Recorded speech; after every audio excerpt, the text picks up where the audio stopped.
بسم اللہ الرحمن الرحیم وبہ نستعین سبحانک لا علم لنا الا ما علمتنا انک انت العلیم الحکیم الحمد للہ رب العالمین والصلاة والسلام علی سید المرسلین وعلی آلہ وصحبہ اجمعین ومن تبعہم بإحسان الی یوم الدین. اعوذ باللہ من الشیطان الرجیم. بسم اللہ الرحمن الرحیم. آمن الرسول بما انزل الیہ من ربہ والمؤمنون کل آمن باللہ وملائکتہ وکتبہ ورسلہ لا نفرق بین احد من رسلہ وقالوا سمعنا واطعنا غفرانک ربنا والیک المصیر. سامعین کرام، ہماری گفتگو ایمان کے بعض اصول و مبادی پر جاری ہے.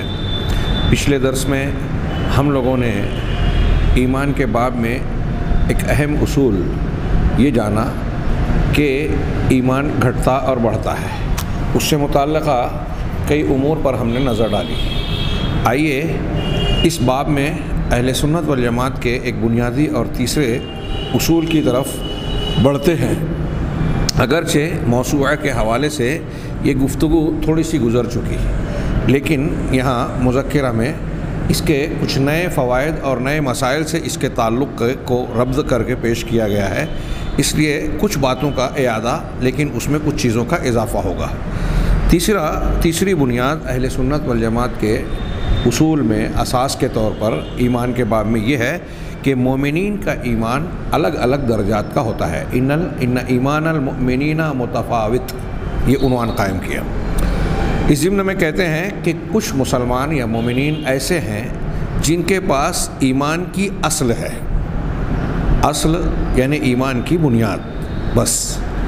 کچھ ایسے ہیں جن کے ساتھ ایمان واجب کا کمال موجود ہے، یعنی اتنا ایمان اس کے اندر موجود ہے جتنا ایمان ہونا ضروری ہے مومن ہونے کے لیے. اسے کہتے ہیں ایمان واجب. تو ایمان واجب کا کمال یعنی ایمان واجب مکمل طور سے جس شخص کے اندر موجود ہے وہ دوسرے درجے کا. اس سے اونچا درجہ تیسرا درجہ ہے وہ شخص جس کے اندر ایمان مستحب، یعنی جتنا ضروری ہے مسلمان یا مومن ہونے کے لیے اس مقدار سے زائد مستحب اور نفل کے ساتھ میں اعلیٰ مقام والا. تو وہ شخص جس کا ایمان مستحب کے کمال کو پہنچا ہوا ہے. اس تقسیم پر اہل ایمان کی اس تقسیم پر اللہ تبارک و تعالیٰ کا یہ ارشاد دلالت کرتا ہے جو اس سے پہلے کے بعض دروس میں ہم پڑھ چکے ہیں. اللہ نے ارشاد فرمایا ثم اورثنا الکتاب الذین اصطفینا من عبادنا، پھر ہم نے اپنی کتاب کا وارث بنایا اپنے بندوں میں سے ان لوگوں کو جن کو ہم نے چن لیا. اہل تفسیر علماء کرام کہتے ہیں کہ یہ امت محمدیہ کی فضیلت اور ان کی عظمت شان کا تذکرہ ہے. اللہ تبارک و تعالیٰ نے اس کلام پاک قرآن مجید کے تعلق سے فرمایا کہ ہم نے اس قوم اور امت کو یہ قرآن دیا، وارث بنایا اس کا، جس کو ہم نے چن لیا. اس اعتبار سے پوری امت محمدیہ چنندہ ہوئی، مصطفیٰ ہوئی. اللہ تعالیٰ کہہ رہا ہے کہ پھر ہم نے الکتاب کا وارث ان لوگوں کو بنایا جنہیں اپنے بندوں میں سے ہم نے منتخب کر لیا، چن لیا.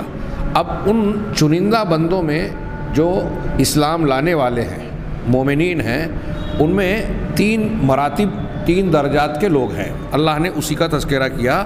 فَمِنْهُمْ ظَالِمٌ لِنَفْسِهِ وَمِنْهُمْ مُقْتَصِدٌ وَمِنْهُمْ سَابِقٌ بِالْخَيْرَاتِ بِإِذْنِ اللَّهِ. بس ان میں سے کوئی ایسا ہے جو اپنے نفس پر ظلم کرنے والا ہے. تشریح آگے ہم پڑھیں گے. ان میں کچھ ایسے ہیں، نمبر 2 پر کہا کچھ ایسے ہیں جو میانہ رو ہیں، یعنی درمیانی درجے کے ہیں. ظالم کے بعد مقتصد یعنی درمیانی درجے اور عمل کے. وَمِنْهُمْ سَابِقٌ بِالْخَيْرَاتِ، اور کچھ ایسے ہیں جو نیکیوں کے ساتھ سبقت کرنے والے، آگے بڑھنے والے ہیں. بِإِذْنِ اللَّهِ، اللہ کی توفیق سے. اہل علم نے کہا کہ سبقت کرنے والوں کے لیے بھی گویا یہاں بِإِذْنِ اللَّهِ کی قید کے ذریعے سے یہ اشارہ مقصود ہے کہ ان کے اعلیٰ درجات اور ایمان میں آگے بڑھنے کی جو صفت ہے وہ اللہ کی توفیق سے ہے، اسی کا کرم ہے. ذَلِكَ هُوَ الْفَضْلُ الْكَبِيرُ، یہ بہت بڑا فضل، بہت بڑا احسان ہے اللہ تبارک و تعالیٰ کا. یہ سورہ فاطر کی آیت ہے. ہاں اللہ کے نبی صلی اللہ علیہ وسلم کی ایک حدیث صحیح بخاری اور صحیح مسلم میں موجود ہے. آپ کہتے ہیں کہ بینا انا نائم، اس دوران کہ میں سویا ہوا تھا، رأیت الناس، سونے کی حالت میں میں نے دیکھا، یعنی خواب کی حالت میں. انبیاء کرام علیہم الصلاۃ والسلام کا خواب بھی وحی کی قبیل سے ہوتا ہے، یہ اہل سنت والجماعت کے ہاں مسلمہ بات ہے. تو حضرت جناب محمد حضرت ابراہیم علیہ الصلاۃ والسلام کو قربانی کرنے کا، اپنے بیٹے کو قربان کرنے کا جو حکم دیا گیا، قرآن کہتا ہے کہ خواب میں دکھایا گیا. ہاں، انہوں نے اپنے بیٹے سے کہا انی رأیت فی المنام انی اذبحک فانظر ماذا تری. جواب میں حضرت اسماعیل نے کیا کہا تھا؟ یا ابت افعل ما تؤمر. حضرت ابراہیم کہہ رہے ہیں کہ میں نے خواب میں دیکھا کہ تجھے ذبح کر رہا ہوں. حضرت اسماعیل نے جواب دیا کہ آپ کو جو حکم دیا گیا.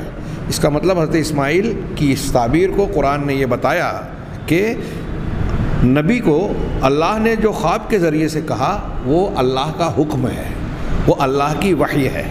منکرین حدیث کو اس پر غور کرنا چاہیے، لیکن ایسا لگتا ہے کہ وہ قرآن حدیث کو قرآن و حدیث کے ذریعے سے نہیں بلکہ اہل یورپ اور مستشرقین معاندین اسلام کی تشریحات کے ذریعے سمجھنے کی کوشش کرتے ہیں اور بھٹک جاتے ہیں.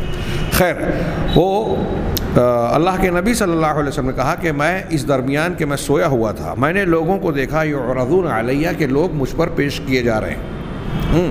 وعلیہم قمص، ان کے اوپر کچھ قمیصیں ہیں، منہا ما یبلغ الثدی، ان میں سے کچھ ایسے ہیں جن کی قمیص سینے تک پہنچی ہوئی ہے. صدی پستان کو کہتے ہیں، یہاں مراد سینہ ہے. ہاں، ومنہا ما دون ذالک، ان میں سے کچھ لوگوں کی قمیص ایسی ہے جو اس سے کم ہے.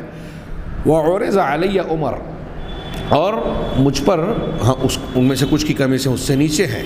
پھر عمر کو مجھ پر پیش کیا گیا، عمر بن خطاب رضی اللہ تعالیٰ عنہ. وعلیہ قمیص یجر، ان پر ایسی قمیص تھی جس کو وہ کھینچ رہے تھے، یعنی ان کی قمیص پورے بدن سے، سینے سے لے کر نیچے تک، جسے وہ زمین پر گھسٹ رہے ہیں. تو لوگوں نے سوال کیا، آپ نے جب یہ خواب دیکھا اللہ کے نبی صلی اللہ علیہ وسلم، تو قالوا فما اول ذالک یا رسول اللہ، اللہ کے رسول آپ نے اس کی تعویل کیا کی، یعنی اس خواب کی تعبیر، اس کا معنی کیا بیان کیا، سمجھا آپ نے؟ تو آپ نے فرمایا الدین، دین کی تعبیر کی، یعنی جس کا جتنا دین ہے اس کی قمیص اتنی زیادہ لمبی ہے، اتنی زیادہ نیچے تک ہے. چنانچہ فالقمیص القصیرہ اشارۃ الی نقصان الدین والایمان، شارح کہہ رہے ہیں کہ چنانچہ چھوٹی قمیص یہ دین اور ایمان میں کمی کی طرف اشارہ ہے، اور طویل قمیص یہ ایمان کی زیادتی کی طرف اشارہ ہے. کتنی صاف بات ہے. ہاں، اس سے یہ بھی پتہ چلا کہ حضرت عمر فاروق رضی اللہ تعالیٰ عنہ کا درجہ جو نبی کریم صلی اللہ علیہ وسلم نے بتایا دوسروں کے مقابلے میں بڑھا ہوا ہے. ظاہر سی بات ہے کہ ان کا ایمان دوسروں سے زیادہ ہوا. اب آگے یہ کہہ رہے ہیں کہ یہ جو مومنین کے مراتب اللہ تعالیٰ کے اس فرمان میں فَمِنْهُمْ ظَالِمٌ لِنَفْسِهِ وَمِنْهُمْ مُقْتَصِدٌ وَمِنْهُمْ سَابِقٌ بِالْخَيْرَاتِ، یہ تین لوگوں کو جو ذکر کیا کہ کچھ ظالم اپنے آپ پر ظلم کرنے والے ہیں، کچھ میانہ رو ہیں، کچھ سابق بالخیرات نیکیوں میں آگے بڑھنے والے، سبقت کرنے والے ہیں. یہ بالکل ان تین لوگوں کے مقابل ہے جو حدیث جبرائیل میں جس کا ذکر کیا گیا. وہ کہتے ہیں کہ الاسلام، الایمان، الاحسان، یعنی جو ظالم لنفس ہی ہے وہ اسلام والا ہے، جو مقتصد ہے وہ ایمان والا ہے، اور جو سابق بالخیرات ہے وہ احسان والا ہے. اللہ کے نبی صلی اللہ علیہ وسلم سے حضرت جبرائیل نے یہ سوال درجہ درجے سے کیا تھا صحابہ کرام کے بیچ میں انسانی شکل میں آ کر کہ الاسلام، مل اسلام، اسلام کیا ہے؟ پھر اس کا جواب ملنے پر کہا مل ایمان، ایمان کیا ہے؟ پھر اس کا جواب ملنے پر آپ نے کہا مل احسان، احسان کیا ہے؟ تو اہل علم نے یہ بھی بیان کیا کہ گویا یہ تین مراحل میں تین درجات بھی بیان ہو رہے ہیں. آگے ہم اس گفتگو کے یا اس مبحث کے پورا ہونے کے بعد اسلام اور ایمان کے درمیان فرق پر بھی ایک ہلکی سرسری نظر ڈالیں گے. تو کہا یہ پہلا مرتبہ، ان مراتب کی کچھ تفصیل ہم پیش کر رہے ہیں. پہلا مرتبہ، پہلا درجہ کیا ہے؟ مرتبۃ الظالم لنفسہ، اس شخص کا مرتبہ جو اپنے نفس پر ظلم کرنے والا ہے. وہی مرتبۃ اصل الایمان، یہ اصل ایمان کا درجہ اور مرتبہ ہے. وَيُطْلَقُ عَلَيْهَا مطلق الایمان، اس پر مطلق الایمان اس سے پہلے بھی اس کا تذکرہ گزرا اور یہاں بھی اس کا آگے ایک سوال اور جواب کی شکل میں بیان آ رہا ہے۔ اس کو مطلق الایمان، میں نے دو تعبیر بتائی، مطلق الایمان اور الایمان المطلق۔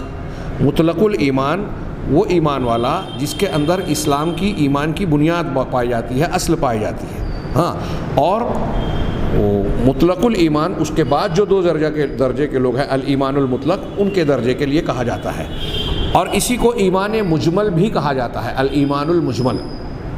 ایمان مجمل ہمارے ہاں اجمالی اور تفصیلی اس معنی میں بھی استعمال ہوتا ہے کہ ایمان کی مبادیات کو سرسری طور پر جو مانتا ہے وہ اجمالی طور پر مان رہا ہے، باقی تفصیل کے ساتھ یہ اس کے لفظی معنی کے اعتبار سے ہوا، اور یہاں جو اصطلاحی اعتبار سے کہہ رہے ہیں کہ جس شخص کے پاس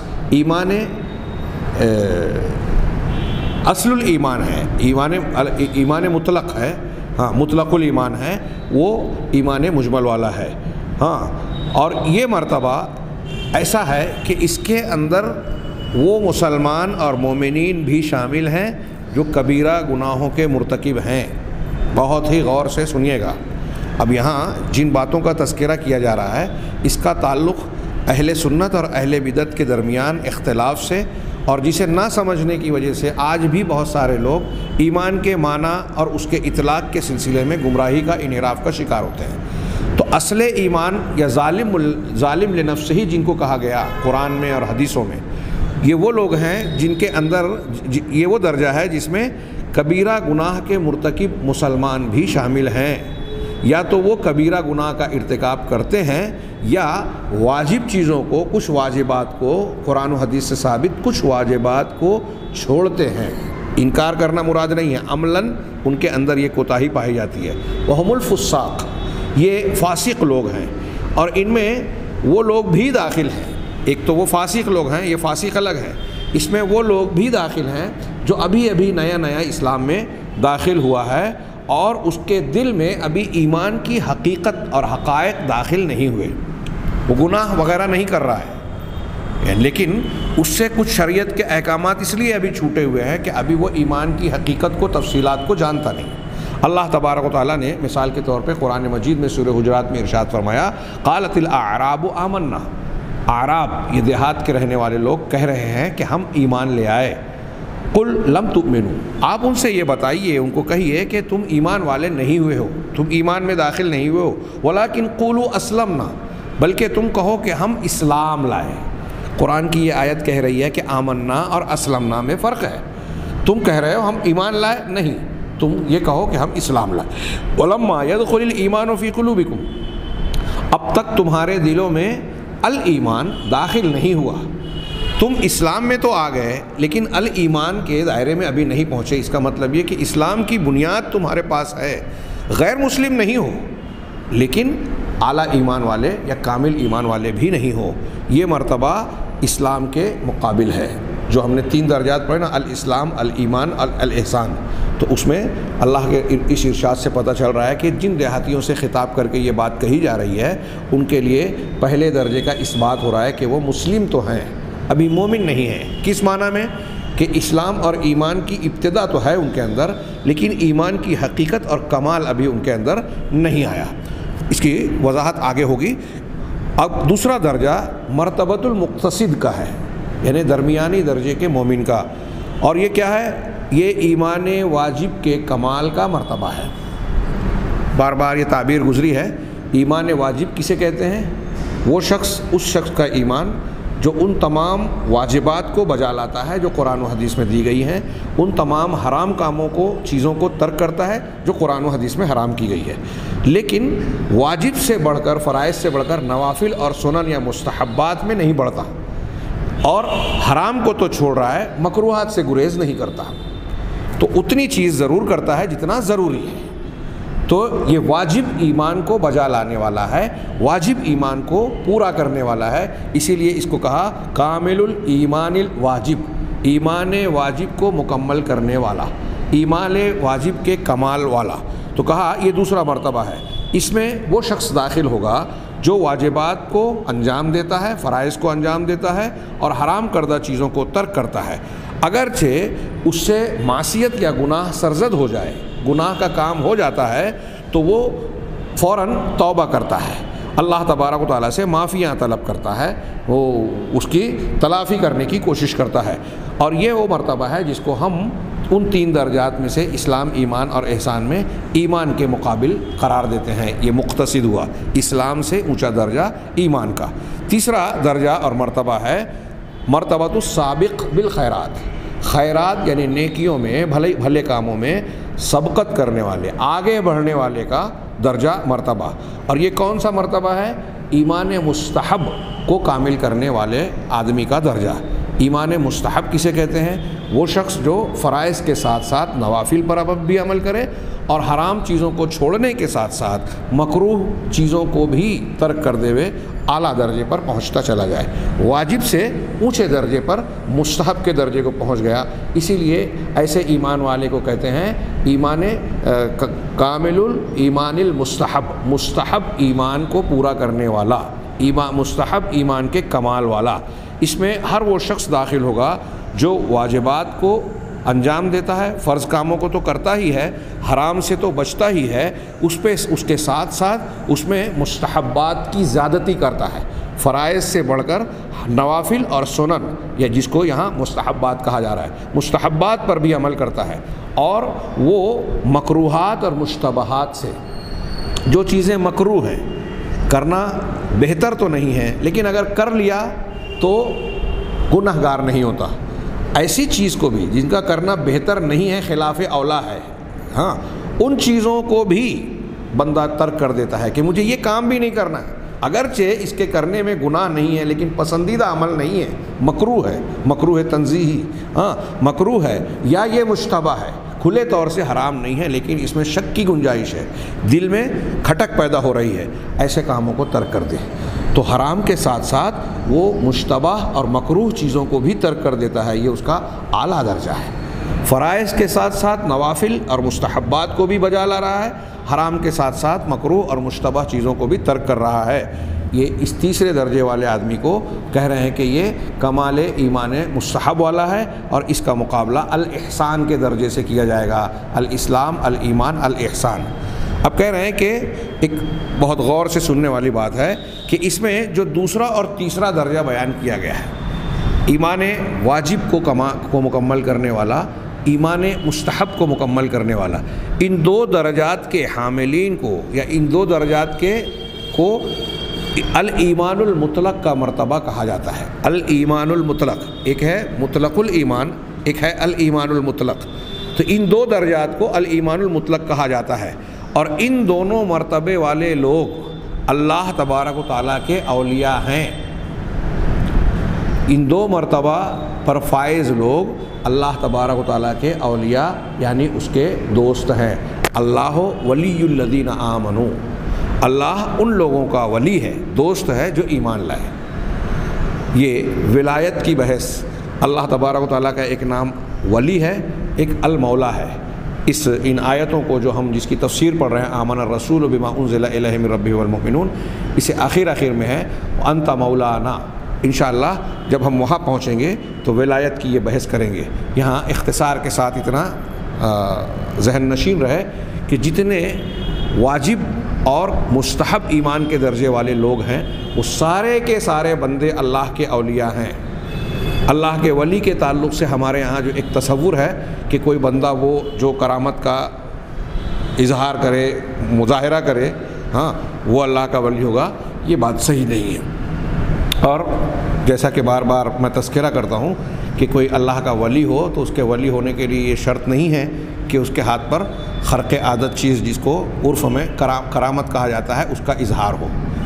اللہ تبارک و تعالیٰ کی ولایت کا جو مقام بتایا ہے قرآن نے، ان الذین آمنوا کیا ہے الا ان اولیاء اللہ لا خوف علیہم ولا هم یحزنون الذین آمنوا وکانوا یتقون۔ سورہ یونس کی اس آیت میں اللہ نے اولیاء کی 2 بنیادی صفت بتائی کہ جو ایمان والے ہیں اور جو تقوی اختیار کرتے ہیں۔ آپ اس آیت کو یہاں فٹ کیجئے کہ جس کے اندر ایمان واجب ہے، جس کے اندر ایمان مستحب ہے، تو اس کے اندر ایمان اور تقوی پایا جاتا ہے۔ الذین آمنوا وکانوا یتقون، جو ایمان والے ہیں، متقی پرہیزگار ہیں، جن کے اندر ایمان نہیں ہے، ہاں جن کے اندر تقوی نہیں ہے، جو قرآن حدیث پر عمل نہیں کرتے، سنت کی کھلی مخالفت کرتے ہیں، فرائض کا ترک کرتے ہیں. اگر ایک بندہ نماز نہیں پڑھ رہا ہے وہ اللہ کا ولی ہو ہی نہیں سکتا. اگر ایسے کسی بندے کو کوئی انسان، ہمارے یہاں بدعتی لوگ بہت غور سے سنیں اور سمجھیں کہ اگر کسی بے نمازی کو آپ اللہ کا ولی سمجھتے ہیں، وہ کوئی بھی فلسفہ بیان کرے، تو آپ قرآن کی اس آیت کا انکار کر رہے ہیں، یعنی کفر کا ارتکاب کر رہے ہیں. انشاءاللہ وہ بحث آگے آئے گی. ہم یہاں ایمان کے ضمن میں یہ بات پڑھ رہے ہیں کہ ان دو درجات کے حاملین، دوسرے اور تیسرے درجات کی، ایمان واجب اور ایمان مستحب والے جو ہیں، یہ اللہ کے اولیاء ہیں. اللہ تعالیٰ کے اس قول کی، اللہ تبارک و تعالیٰ کے اس قول کی بنیاد پر جو جناب محمد رسول اللہ صلی اللہ علیہ وسلم نے بیان کیا اور بخاری شریف میں حدیث قدسی کی شکل میں موجود ہے. من عاد لی ولیا فقد آذنتہ بالحرب، کہ جو شخص میرے کسی ولی سے دشمنی مول لے ہوئے، دشمنی اختیار کرے، تو میں نے اس کے لیے جنگ کا اعلان کر دیا، جنگ کا حکم دے دیا، اعلان کر دیا، اظہار کر دیا. جو اللہ تعالیٰ سے جنگ کا اعلان کرے گا اس کا کیا معاملہ ہوگا. اور یہاں اس بات پر بھی غور کیجئے کہ جس طریقے سے مشرکین اور کفار انبیاء کرام علیہم الصلاۃ والسلام کی مخالفت کر کے اللہ سے جنگ کا اعلان کرتے تھے، آج بہت سارے مسلمان اہل حق اور علماء حق کی مخالفت کر کے اپنی بدعت و خرافات کو ثابت کرنے کے لیے، سنت اور قرآن و حدیث کی دلیلوں کو رد کرنے کی خاطر ان علماء کو نشانہ بناتے ہیں جو حق کی دعوت دیتے ہیں، حق کو پیش کرتے ہیں. یہ بالکل عام بات ہے، یہ کوئی چھوٹی موٹی بات نہیں ہے. دنیا میں آپ دیکھیں کہ مسلمانوں کے دشمن تمام باطل مذہب کے لوگ ہیں، اور مسلمانوں میں جو قرآن و حدیث کو ماننے والا گروہ ہے، جو آج دنیا کے اندر عرف میں اہل الحدیث، سلفی، اہل الاثر کے نام سے پہچانا جاتا ہے، لقب کے نام سے، ان کے دشمن مسلمانوں میں جتنے باطل فرقے ہیں سب ملیں گے. کیا اہل تصوف، کیا قبوری، کیا قبر پرست، کیا تعزیہ پرست، کیا رفض و تشیع کے ماننے والے، کیا تحریکی، کیا بدعتی، جتنے بھی آپ کو باطل پرست ملیں گے جس اعتبار اور کیٹیگری کے، وہ سب کسی نہ کسی اعتبار سے آپ کو قرآن و حدیث کے ماننے والوں کے دشمن نظر آئیں گے. ہم ان سے یہ عرض کرنا چاہتے ہیں کہ اپنی نگاہ بصیرت کھولیں، اللہ کا یہ ارشاد اور اس معنی کی دوسری نصوص پر غور کریں کہ اگر آپ دانستہ نادانستہ قرآن و حدیث کے ماننے والوں کو، علماء کرام کو نشانہ بناتے ہیں، ان کی مخالفت کرتے ہیں، ان سے دشمنی کرتے ہیں، یہ ان اہل حدیثوں کے لیے بھی میں عرض کروں گا جو داخلی بغض و عناد کی بنیاد پر اہل حق کی مخالفت کرتے ہیں، ان کو دعوت کے کام سے، دین کے کام سے روکنے کے لیے اپنی کوشش کرتے ہیں، ان کے صحیح اور غلط، چھپے اور کھلے ہوئے عیوب کو لوگوں میں بیان کر کے ان کی دعوت کے کام پر میں رکاوٹ ڈالنے کی کوشش کرتے ہیں، مختلف طریقے اور ہتھ کنڈے اختیار کرتے ہیں. ان کے مقاصد جو بھی ہوں، اگر وہ دین کے راستے میں اور اہل دعوت کو نشانہ بنا کر کسی بھی قسم کی حرکت کر رہے ہیں تو وہ اس میں آئیں گے. اس حدیث کی تشریح میں حضرت امام ابو حنیفہ رحمہ اللہ کا قول منقول ہے کہ اللہ کے اولیاء دین، ایمان والے، متقی پرہیزگار لوگ ہیں، اور ان اولیاء میں سر فہرست علماء کرام آتے ہیں. اب علماء میں کون سے؟ جو قرآن و حدیث کو ماننے والے، قرآن و حدیث پر چلنے والے، صحیح عقیدے کے لوگ ہیں. ہم یہاں میں یہ بھی عرض کر دوں کہ ہمارے یہاں لوگ جب علماء کی فضیلت یا وہ بیان کی جاتی ہے تو کچھ لوگ کہتے ہیں کہ ارے علماء کے قریب جاؤ تو ان کے یہاں ہم کو ایسا نظر آتا ہے، ویسا نظر آتا ہے، خامیاں دکھائی دیتی ہیں. تو آپ سے کس نے یہ بات کہی یا کس قرآن و حدیث میں آپ کو یہ بات معلوم ہوئی کہ علماء کرام کو فرشتہ ہونا چاہیے یا کوئی عالم بے عیب ہوگا؟ نبی کریم صلی اللہ علیہ وسلم کے بعد کسی بھی شخص کو امت کا جو ہے معصوم نہیں مانا جاتا.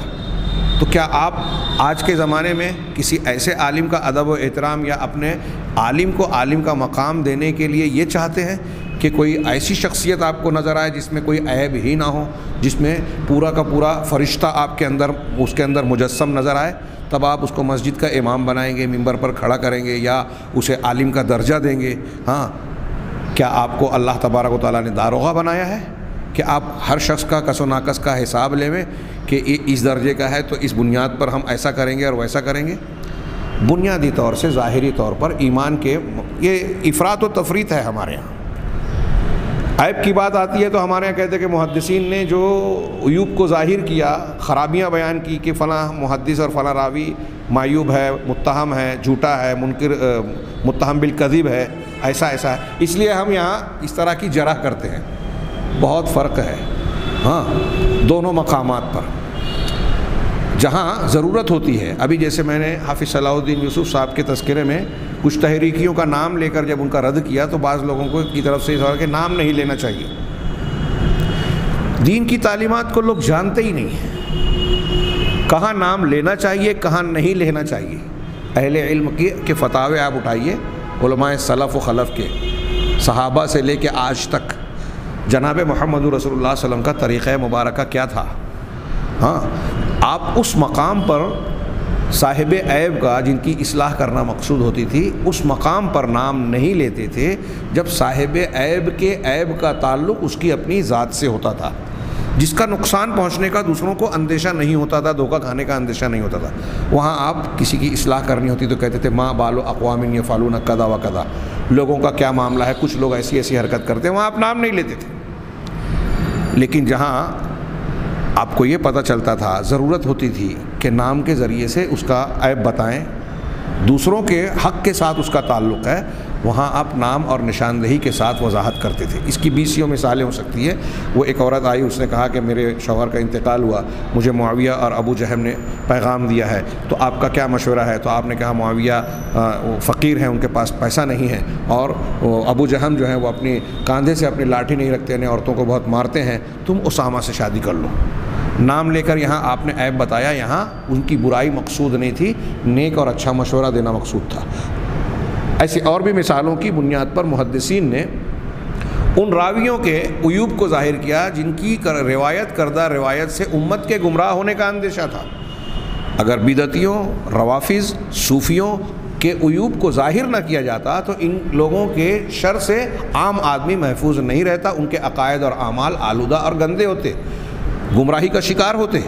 ایسے ہی علماء کرام کا یہ تحقیقی معاملہ ہے کہ اگر کسی فکر، کسی تحریر، کسی صاحب کتاب کی کتاب اور فکر سے لوگوں کے گمراہ ہونے کا، لوگوں کی فکر کے بگڑنے کا، عقیدے میں عمل میں خرابی پیدا ہونے کا اندیشہ ہو تو وہاں نام لے کر اس کا ذکر کرنا ضروری ہے. ہاں، علامہ البانی نے شرح العقیدہ الطحاویہ کی جو مقدمہ لکھا ابو فتاح عبد الغدہ کے تعلق سے، 70-80 صفحے کا جو مقدمہ لکھا، آدھے کے قریب جب انہوں نے لکھا تو صرف اشارہ کیا، لیکن آدھا لکھنے کے بعد انہوں نے کہا کہ مجھے غور کرنے کے بعد یہ بات سمجھ میں آئی کہ یہاں اشارہ کافی نہیں ہے، یہاں استعارہ یا اشارہ کافی نہیں ہے، بلکہ قرآن حدیث کی روشنی میں ایسے آدمی کو جو دین کے سلسلے میں انحراف کا شکار ہے اس کا نام لینا ضروری ہے. چنانچہ وہاں سے انہوں نے کہا کہ میں نے جس شخص کا ذکر کیا ہے بار بار وہ عبد الفتاح ابو غدہ ہے، اور نام لے کر پھر اس کے بارے میں بیان کیا. آپ دیکھیے عرب علماء سے صاف صراحتاً پوچھا جاتا ہے. ہاں، شیخ حسن البنا، سید قطب، مولانا ابو العلا مودودی، ہاں، ایک کتاب ہی الگ سے چھپی کہ ان کی تحریک اور تحریکی فکر کے تعلق سے کیا کہتے ہیں.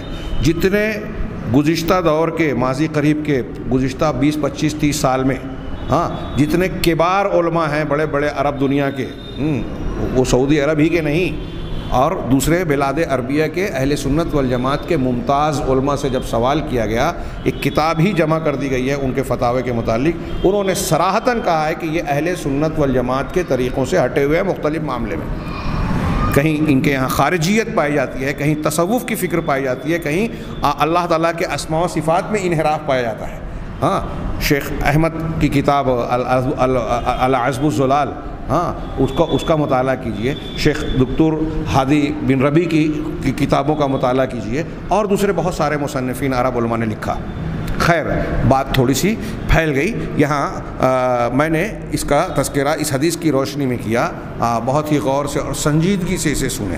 کسی کی طرف اشارہ کنایا میرا مقصود نہیں ہے.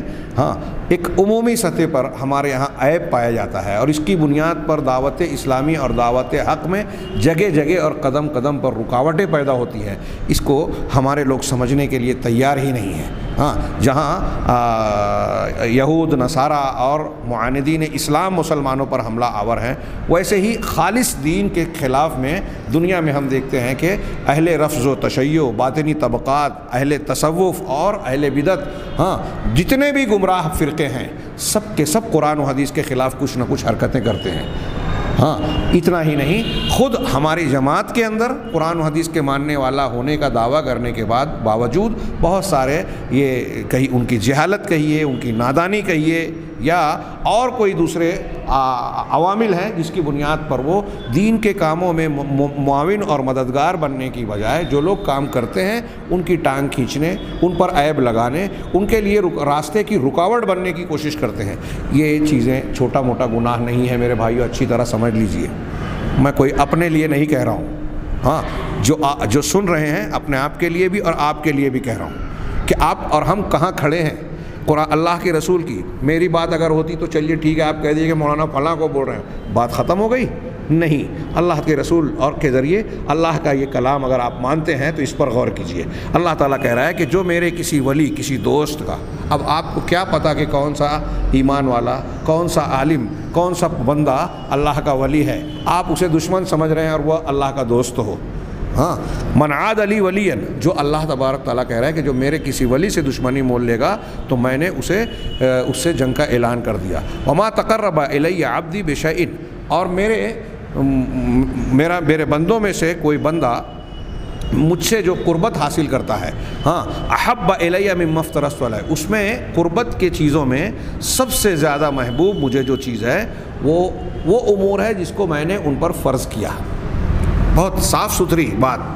ہاں، ہمارے یہاں کچھ لوگ جو ہیں وہ فضائل کی جب جستجو میں پڑھتے ہیں، ہاں، تو فرض چیزوں کو نظر انداز کر کے نوافل پر توجہ دیتے ہیں۔ حج دین کا ایک بگڑا ہوا معاملہ، شکل و صورت ہمیں یہ بھی نظر آتی ہے، ہاں، کہ رات میں تہجد پڑھی اور صبح فجر کو چھوڑ دیا۔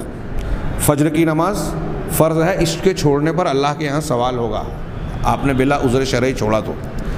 تہجد نہیں پڑھی تو اللہ کے یہاں سوال نہیں ہوگا۔ ہاں، تہجد پڑھنا فضیلت کی بات ضرور ہے، تو نفل پر عمل کر کے فرض چھوڑ دیا تو بہت بری بات ہے۔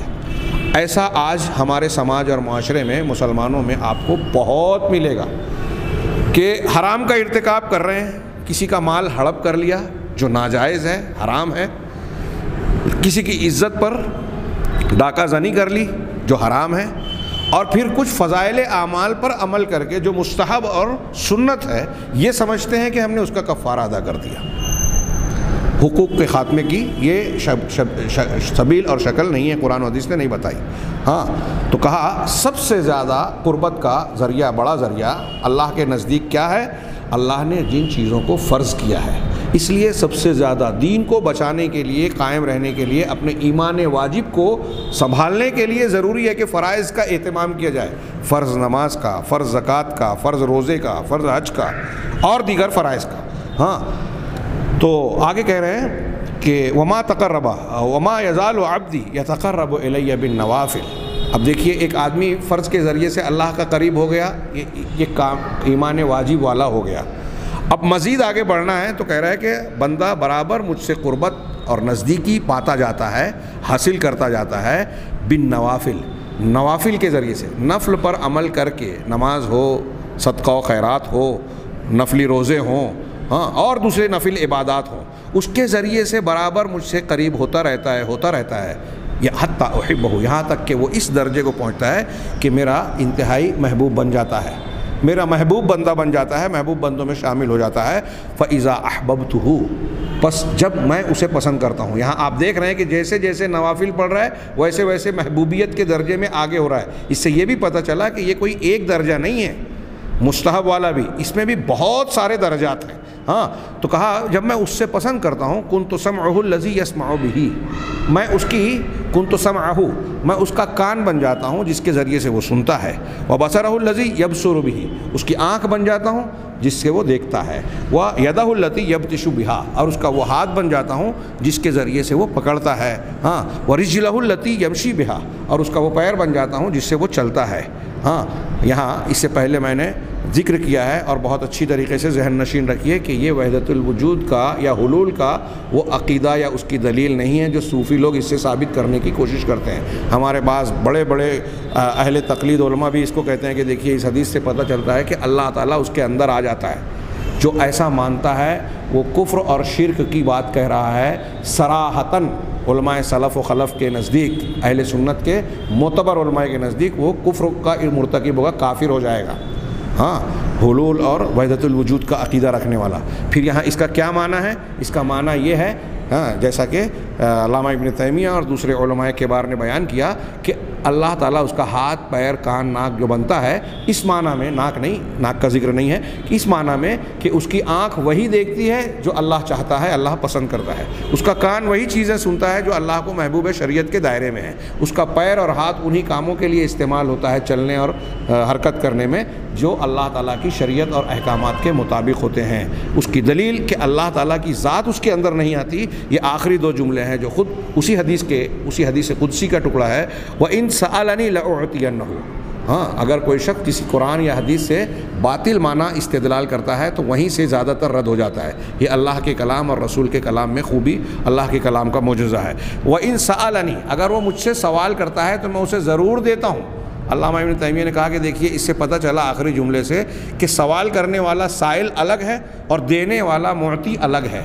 اگر اللہ اس کے اندر آ گیا ہوتا تو وہ سوال کرتا اور میں دیتا، بولنے کی ضرورت ہی نہیں تھی۔ اس کی جو ضرورت ہوتی ہے میں پورا کر دیتا ہوں یا میں خود حاصل کر لیتا ہوں، یہ جملہ کہا جاتا۔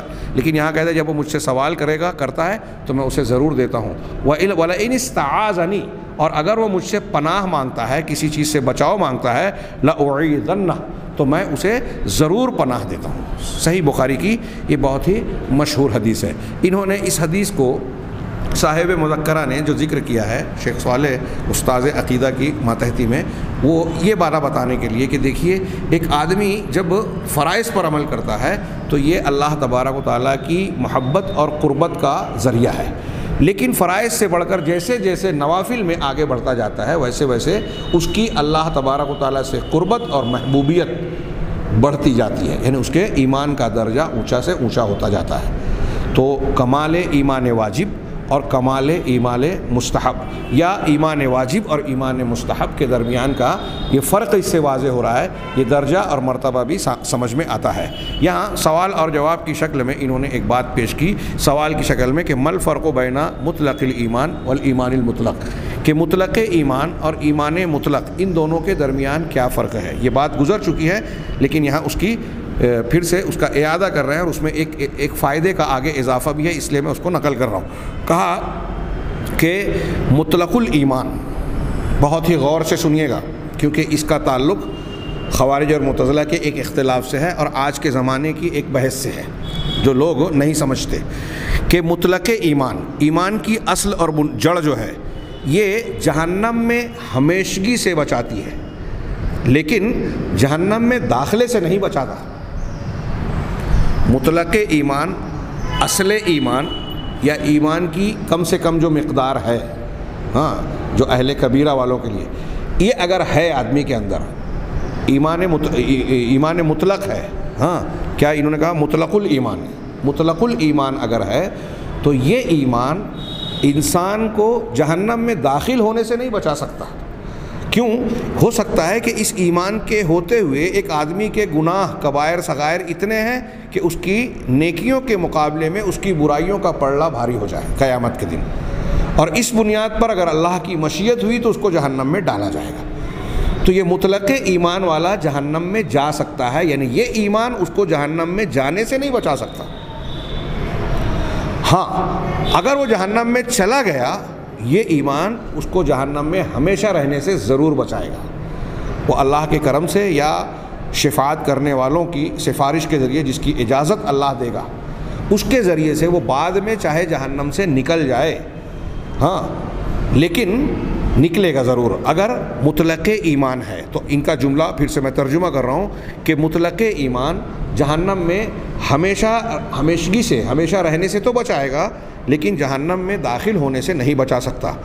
اور رہا کمال ایمان واجب والا، وہ ایمان واجب جو کمال ایمان ہے، اور وہ ایمان جو کمال ایمان مستحب ہے، یعنی دوسرا درجہ ایمان کا اور احسان کا، اتنا ایمان جتنا لانا واجب ہے، اتنا ایمان جو واجب سے زیادہ ہے یعنی مستحب ہے۔ یہ دونوں ایمان اگر انسان کے اندر ہے، یعنی اس کو الایمان المطلق کہا، وہ مطلق ایمان ہے، یہ الایمان المطلق۔ تو یہ الایمان المطلق جو ہے یہ دونوں جہنم میں داخل ہونے سے ہی بندے کو بچائیں گے. بچائے گا اللہ، لیکن یہ اللہ کا وعدہ ہے، اس اعتبار سے کہا جا رہا ہے کہ یہ ایمان ذریعہ بنے گا جہنم میں داخل ہونے سے. اگر ایمان واجب ہے اور ایمان مستحب کا کمال ہے تو ان دونوں صورتوں میں بندہ جہنم میں داخل ہونے سے بچ جائے گا. لیکن اگر مطلق ایمان یعنی ایمان کی جڑ ہے لیکن واجب اور مستحب والے درجے کو نہیں پہنچ رہا ہے تو پھر وہ اس کے لیے اندیشہ ہے کہ وہ جہنم میں جا سکتا ہے.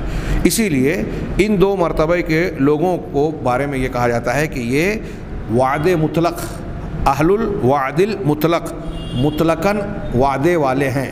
قرآن حدیث میں جن لوگوں کو وعدہ کیا گیا کہ جن لوگوں نے ایمان لایا اور عمل صالح کیا ان کے لیے جنات الفردوس ہے، جو ایمان والے ہیں اور عمل صالح والے ہیں قیامت کے دن ان کو فضائے اکبر نہیں ہوگا، جو ایمان والے ہیں. تو اللہ نے جو وعدے کیے ہیں کہ ایمان لانے والوں سے لیے ایسے ایسے وعدے ہیں.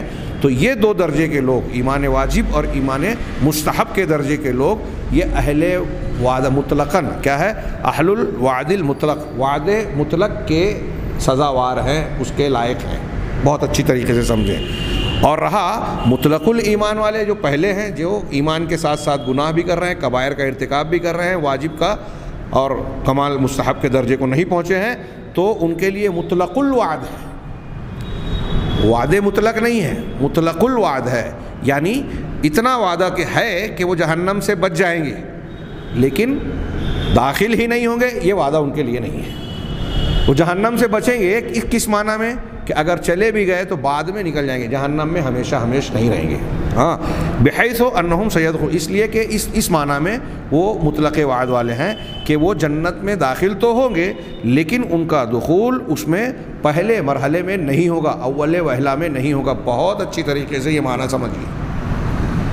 ہاں، ہمارے یہاں اگرچہ مدارس میں طلبہ کو حدیث اور شرح حدیث جب پڑھائی جاتی ہے تو یہ بات بیان کی جاتی ہے، لیکن اس کی اہمیت شاید لوگ نہیں سمجھتے.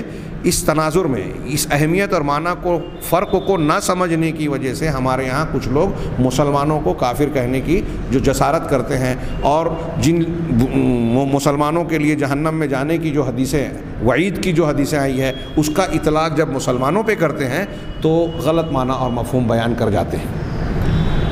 جو ایمان والا، ہاں مطلق ایمان والا آدمی اگر جہنم میں داخل بھی ہو گیا، اگر داخل بھی ہو گیا تو وہ ہمیشہ جہنم میں نہیں رہے گا.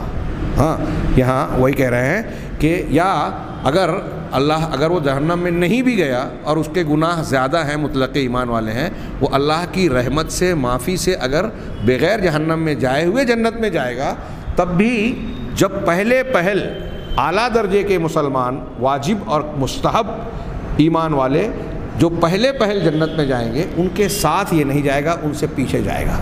یعنی ان کے لیے دخول اولی نہیں ہوگا جنت میں. جنت میں یہ تھوڑا لیٹ جائیں گے، دیر سے، تاخیر سے جائیں گے. تو یہ جو حدیث میں کہا گیا کہ فلاں شخص جہنم میں نہیں جائے گا، چغل خور جہنم میں نہیں، جنت میں نہیں جائے گا، چغل خور جنت میں نہیں جائے گا، تو اس کی تعویلات جو تعویل فاسد نہیں ہیں، ہوائی اور عقلی بنیادوں پر نہیں ہے، دلیلوں کی بنیاد پہ، کہ وہ اعلیٰ درجے کے اہل ایمان جو پہل جنت میں جائیں گے، ان کے ساتھ وہ جنت میں نہیں جائے گا. اسی طریقے سے ایک معنی یہ کہ ہو سکتا ہے کہ وہ پہلے جہنم میں جائے، اس کا گناہ اس لائق ہے کہ وہ جنت میں نہ جائے، اس لائق ہے کہ وہ جہنم میں جائے، اسے جہنم میں ڈالا جائے گا لیکن جہنم سے بعد میں نکال کر جنت میں ڈالا جائے گا. کیوں؟ اس لیے کہ اس کے پاس اصل الایمان یا مطلق الایمان پایا جاتا ہے. شرک اور کفر نہیں ہے اگر، تو مطلق الایمان ہے، چاہے گناہ بہت ہے. اللہ تبارک و تعالیٰ نے یہ قرآن میں اور جناب محمد رسول اللہ صلی اللہ علیہ وسلم نے حدیثوں میں یہ جو نصوص بیان کیے ہیں، ان تمام کے مجموعے سے یہ تشریحات خود قرآن و حدیث سے ثابت ہوتی ہے. یہ کوئی کسی کی محض عقل کی بنیاد پر نکالی ہوئی بات نہیں ہے. آخر میں ایک جملہ اس موضوع کے بعد یہ کہتے ہیں کہ ہم جب ان تین قسموں کو، اسلام، ایمان، احسان، یا پہلا درجہ ایمان کا جو انہوں نے بیان کیا، ظالم لنفسی، مقتصد اور سابق بالخیرات، یہ جو تین درجے کو ہم نے تقسیم کیا ہے مراتب کو، ان تینوں مراتب میں بھی ایک مرتبے میں بہت سے درجات ہیں. ایسا نہیں ہے کہ سابق بالخیرات میں سارے کے سارے لوگ ایک ہی کیٹیگری کے ہیں. ہاں ایک آدمی کی 100 میں سے 98 ہے تو سب کے سب 98 مارکس والے ہیں، نہیں، اس میں بھی بہت سارے درجات ہیں۔ اس کو سمجھنے کے لیے میں صرف اشارہ کروں کہ آپ جانتے ہیں کہ صحابہ کرام صحابیت کے اعتبار سے آپ دیکھیے کہ کامل ایمان والے، مستحب درجے کے کامل ایمان والے، لیکن ان میں صحابہ کرام میں بھی درجات ہیں۔ اہل سنت والجماعت کا عقیدہ ہے سب سے اعلیٰ درجہ حضرت بکر صدیق کا، پھر حضرت عمر فاروق کا، پھر حضرت عثمان غنی، پھر حضرت علی رضی اللہ عنہم۔ یہ خلفائے راشدین اپنی خلافت کے اعتبار سے درجے والے ہیں۔ ہاں تحقیق اس میں حضرت علی اور عثمان میں کچھ لوگ اختلاف کرتے ہیں، لیکن اہل سنت جمہور علماء کے ہاں یہی تحقیق ہے۔ پھر اس کے بعد بقیہ عشرہ مبشرہ کے صحابہ، پھر اس کے بعد جو ہے اہل بدر، پھر اہل بیعت رضوان، اصحاب الشجرہ جن کو کہا جاتا ہے، ہاں پھر اس کے عام صحابہ کرام جن کا جیسے نام لیا گیا، اور تمام صحابہ کرام۔ یہ درجات کیوں ہیں ایمان کے اندر؟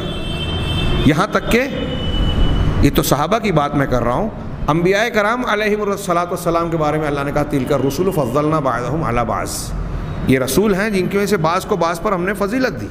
ہاں تمام انبیاء میں رسول، رسولوں میں اولو العزم رسول میں خلیلین میں خاتم الانبیاء، یہ الگ یہ درجات ہیں۔ کیوں یہ درجات کیوں الگ الگ ہوئے؟ تو بعض علماء نے اس کی توجیہ یہ بھی بیان کی، جیسے علامہ ابن ابی العز نے شرح العقیدہ الطحاویہ میں اختصار کے ساتھ ذکر کیا کہ جس نبی نے، پیغمبر نے توحید کے تقاضے کو عملاً اعتقاداً جتنا زیادہ مکمل کیا، پورا کیا، اس کی توحید، اس کا ایمان، اس کا دین اتنا زیادہ اونچا اور بلند ہوا۔ نبی کریم صلی اللہ علیہ وسلم کا دین سب سے مکمل، سب سے کامل، اور آپ نے توحید کے تقاضوں کو سب سے زیادہ مکمل کیا، اس لیے آپ کا درجہ سب سے اونچا۔ جس کو جتنا موقع ملا دین کے توحید کے تقاضوں کی تکمیل کا، اس نے اتنا مکمل کیا، اور اس لیے اس کا اتنا۔ یہاں بھی یہ ثابت ہوا کہ ایمان کے درجات ہوتے ہیں، عمل سے کم گھٹتا بڑھتا ہے۔ جو توحید کے تقاضے کو جتنا زیادہ عملاً انجام دے گا، اس کا ایمان، دین اتنا اونچا ہوگا، اتنا زیادہ ہوگا۔ یہ ایمان کے درجات کے سلسلے میں چند باتیں عرض کی گئی ہیں۔ انشاءاللہ اسلام اور یہیں سے جوڑ کر ابھی ایمان مطلق اور مطلق الایمان کے درمیان جو ہم نے فرق پڑھا، اور اسلام، ایمان اور احسان کا تھوڑا سا تذکرہ کیا، تو مناسب ہے کہ اگلے درس میں ہم اس سے جوڑ کر اسلام اور ایمان کے معنی کا فرق، اور پھر اس کے ساتھ ساتھ آگے ایمان کے سلسلے میں کچھ ایک مسئلہ ہے کہ استثناء کیا جائے یا نہ کیا جائے، اہل سنت سے کچھ لوگوں نے اختلاف کیا، اور پھر اسی کے بعد جو ہے وہ آخری بحث جو ہم اس سلسلے میں کریں گے کہ ایمان کے اس معنی میں اہل بدعت مخالفین کے کیا موقف ہیں، اس کا سرسری سا تذکرہ اور تھوڑا سا جائزہ لے کر ہم انشاءاللہ ایمان کی بحث کو مکمل کریں گے۔ اللہ تبارک تعالی ہمیں خیر کی توفیق عطا فرمائے، دنیا اور آخرت میں کامیابی سے نوازے۔ وآخر دعوانا ان الحمد للہ رب العالمین۔